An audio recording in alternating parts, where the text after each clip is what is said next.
close. Having said that, I wish you all love and abundance of blessings this new year. You know, when my papa asked me to speak tonight, I initially thought of turning him down. I really am no expert on Tamil or in Tamil. Yet the more I thought about it, you know, the deeper I began to look at my own journey with the language. And this evening, in the spirit of celebration and just thinking about things, I would like to share some of my own thoughts about the language, if I may, with you. You know, growing up here, I had a sense that Tamil was either looked down upon or celebrated in very small and specific spaces, such as these, or weddings, funerals, eisteddfods, temples.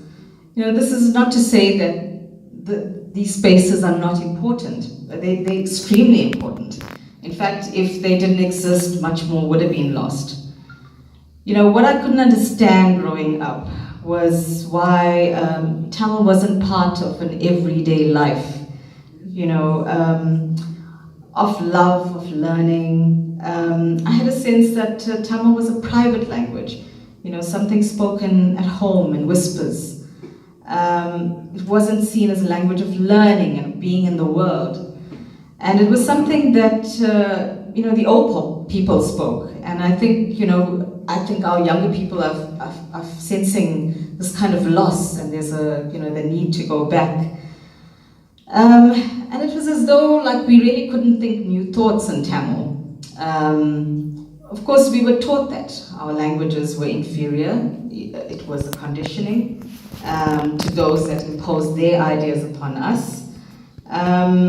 You know, we were made to believe that our languages are nice and exotic in our little spaces, in our little townships, in our little areas, in our small communities, and that our culture and our language is buried in some ancient past, that it just stays the same, and that it can't change, and it can't move, and it can't be in a language of learning and of creativity. And this is partly why the language has disappeared from our tongues in some ways.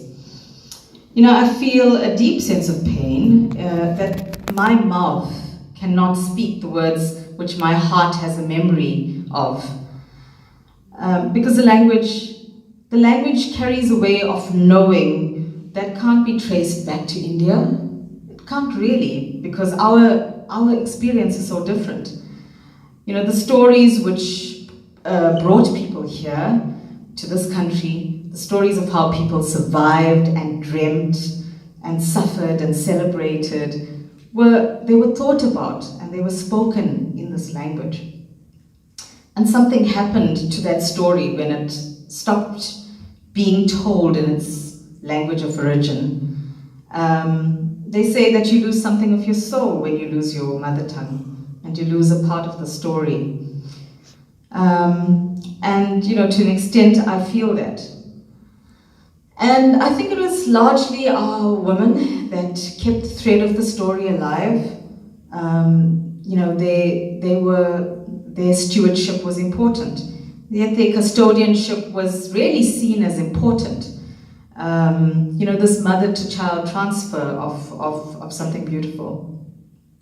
And still now, it is mainly, that's according to my over there, that it's mainly the women who still speak the language.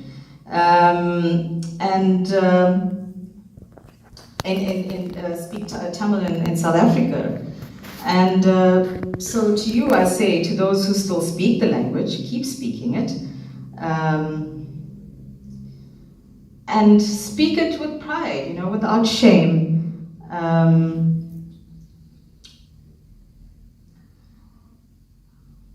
Just a second. So I've lost my train of thought. So yes, to all you women, and to people like Dylan, who's very fluent, beautifully spoken, keep speaking it. Speak it without shame. Speak it mixed up. It's fine. Make mistakes. Speak it every day in everyday life. Not just in religious contexts, People's spiritualities are so different now. Pass it on to your grandchildren, your children, celebrate it. I know that my mother tongue is a vibrant and living thing, and that it is more than just religion, and religion's important, but it is also a language. It's a language of story.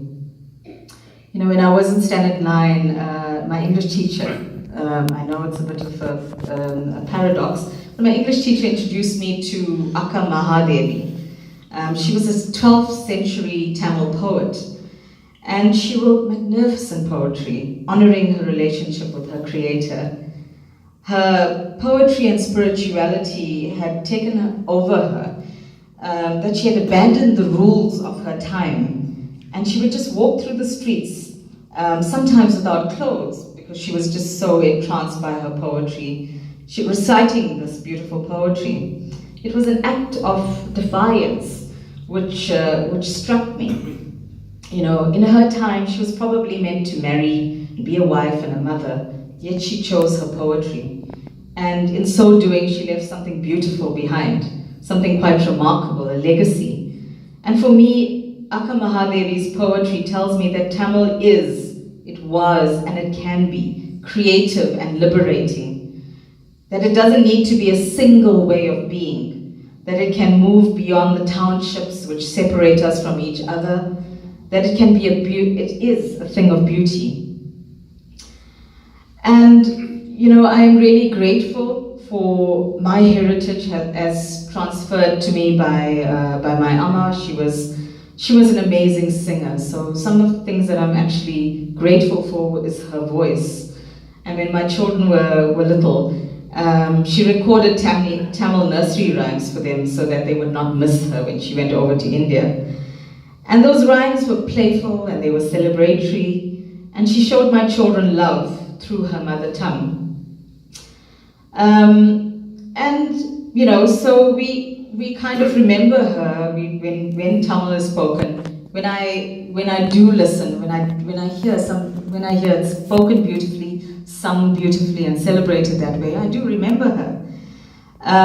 Most recently, my older daughter, who's felt this rootlessness of not knowing Tamil. She's begun to learn it through a cell phone app. And she's sharing some of what she learns with her Afrikaans-speaking partner. And we have a family WhatsApp group where we sometimes share a word or two, which we may have Googled. So, you know, the language transitions, right? How we learn it.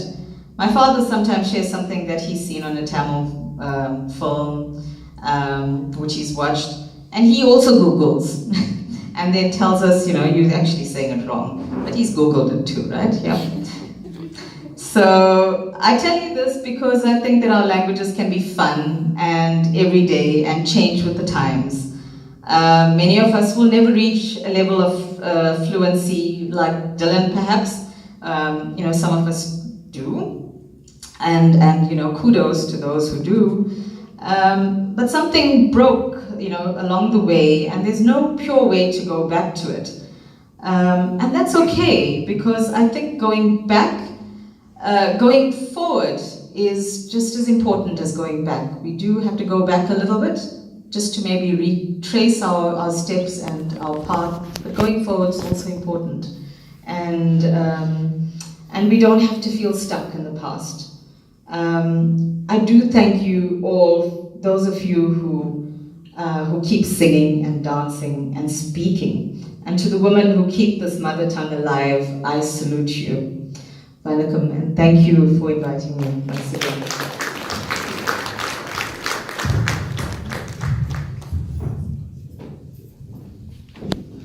Thank you to our guest speaker for that lovely discourse.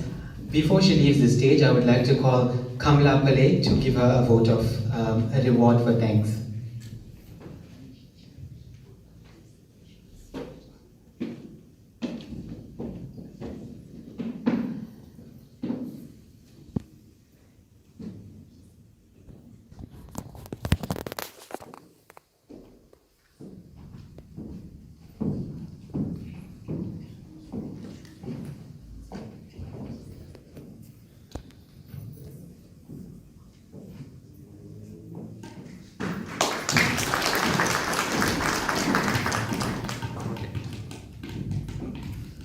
I would now like to call Anyashri Naidu, who will enlighten us with a small spiritual discourse.